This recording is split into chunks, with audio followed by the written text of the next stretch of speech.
Allez, on s'est mis sur le FG Baja. Là, je vais, comme je disais, je vais démonter, je vais partir, je vais démonter l'avant. Je vais nettoyer ça. Je vais nettoyer la partie avant. Je connais pas la machine. J'ai pas, bon, il n'y a pas énorme de vis, mais je connais pas la machine. J'ai pas les plans. Puis bon, il y a quand même pas grand chose donc en vis, donc on devrait s'en sortir. Mais bon, voilà, des fois il y a des vis à tête cruciforme, des fois des vis à tête hexagonale. Donc du coup, voilà. Là, j'ai commencé pour démonter la boîte radio. Alors là-dessus, c'est hyper facile. Vous défaites ça, vous défaites la vis. Bon là, en l'occurrence, ça a été déjà défaite. Ouais, j'ai déjà mis juste vite fait un coup de pinceau rapide parce que vous enlevez la vis qui est là. Vous desserrez juste les deux, vous débloquez juste les deux. Vous défaites les deux rotules ici de direction. Et après, en dessous, je vais vous montrer. C'est quand même bien foutu. C'est que ça va hyper vite. Vous enlevez la vis qui tient le sauve-cerveau, qui est un seul point central. De toute façon, à mon avis, la direction a été modifiée. Ça a été. Il devait y avoir avec une barre d'Ackermann là. Il devait y avoir notre système de sauve-cerveau. Et vous défaites les deux vis ici. Et après, vous avez tout le bloc qui part. Tout ce qui est bloc électrique, donc les deux cerveaux, direction et accélération frein. Voilà. Et après, ben, c'est pas compliqué. Ici, il y a juste ça à défaire. Donc, et tout le train, il va venir. Donc, franchement, c'est pas mal foutu. Voilà. On va se faire ça. Et ben, nous, on va déjà commencer par nettoyer ça. Le train avant, il est propre. Ce que je vais faire, je vais tout démonter. Nettoyer pièce par pièce. Voilà, la machine est vraiment pas. Vous voyez, ça peut encore largement faire. Donc, il n'y a pas de fissure apparente. Je verrai ça au nettoyage après, au fur et à mesure. Bon, là, pour l'instant, je vais laisser les vis cruciformes. Mais après, je pense plus tard, je vais les changer pour passer avec de l'hexagonal, des têtes hexagonales. Que tout soit pareil, voilà, parce que c'est chiant d'avoir un tournevis puis un autre, là c'est la galère. Donc on va se faire ça, même ces vis là c'est pas les bonnes, parce que ça normalement ici vous avez des têtes bombées, là c'est des têtes fraisées. Donc voilà, on changera ça. C'est parti pour celui-là. Allez, je referai un petit montage. Il y a du boulot, il y a du boulot. Voilà, Mani nous a mis une poche de roulement dedans, ou le gars qui lui avait envoyé. Donc peut-être qu'on va directement les changer et on va voir. Suivant au démontage, parce que bon là ça tourne quand même. Ça n'a pas l'air de gratter, donc on va voir. Voilà les amis, allez, je pense que je ferai un montage vidéo. Je vous mettrai tout dans la foulée au fur et à mesure. Continue. Bon alors là du coup, j'ai démonté le porte-fusée d'ici. Voilà, donc je l'ai nettoyé. Je peux vous montrer l'état de l'autre peut-être. Ça va, si, ben non, parce que je peux pas, si je peux, non je peux pas. Faudrait que j'enlève la roue, mais enfin bon, vous voyez la gueule du truc. Bon, voilà, ça moi j'ai mis à tremper dans une huile, une huile un peu épaisse. Voilà, on va laisser mijoter, j'ai nettoyé tout, on va laisser mijoter un peu. Voilà, donc ça, FG, franchement, c'est bien foutu. Donc du coup, vous avez le porte-fusée qui est comme ça. Vous avez un épaulement à l'intérieur. Et en fait, il faut savoir que vous avez cette bague-là. Bon, là, j'ai tout dérouillé, j'ai tout nettoyé. Vous avez cette bague-ci qui vient se mettre d'abord à l'intérieur comme ça.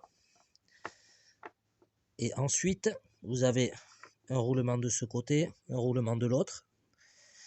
Ce qui fait la liaison après de tout ça, ce sont les vis qui vont venir ici et qui vont venir s'assembler là-dedans. Et à l'intérieur, ici de ça, de la bague, vous avez ceci qui vient se mettre avec l'axe en plus qui vient dedans. Donc, et tout ça, c'est porté par les roulements. Donc, ce qui fait que à l'intérieur de là, donc là, vous allez voir, vous voyez, ça rentre dedans. Vous avez un jeu. Et ben, ce petit jeu va faire que vous allez pouvoir mettre de la graisse dedans. Voilà. Et la graisse, avec les rotations, à force, ça va se diffuser sur les roulements. Donc ça, c'est super bien foutu. Et franchement, c'est pas con du tout. Donc voilà, c'est vraiment de la belle construction. Après, j'aurais peut-être vu ça un peu plus gaillard. Mais bon, apparemment, ça doit être costaud quand même. C'est bien costaud. Mais sinon, franchement, c'est vraiment bien foutu. La construction est sympathique. Voilà, on va continuer. Moi, je vais remonter tout ça. Je vais bien laisser pénétrer mon huile qui est bien épaisse là dans les roulements, tranquillement. Et ouais, elle est un peu collante celle-là, donc elle a un avantage. Je sais que bon, c'est de l'huile, elle va se barrer, mais vu elle est collante, il en reste toujours autour des pièces mécaniques. Donc voilà, mais c'est ça qu'on utilise pour les machines à vapeur, ce que je vous disais que j'ai mis un petit peu dans le diff là, plus la graisse. Voilà. Donc je sais pas exactement ce que c'est, mais en tout cas elle est bien efficace. Allez, on reviendra pour la suite. Ah oui, pardon, du coup, j'ai oublié un petit quelque chose. Voilà, je n'ai pas les plans de la machine. Donc moi ce que je fais quand c'est comme ça, là je vais défaire ces parties-là. Je vais défaire le côté droit. Je vais nettoyer tout le côté droit. Bon, forcément, je vais nettoyer ces plaques comme il faut.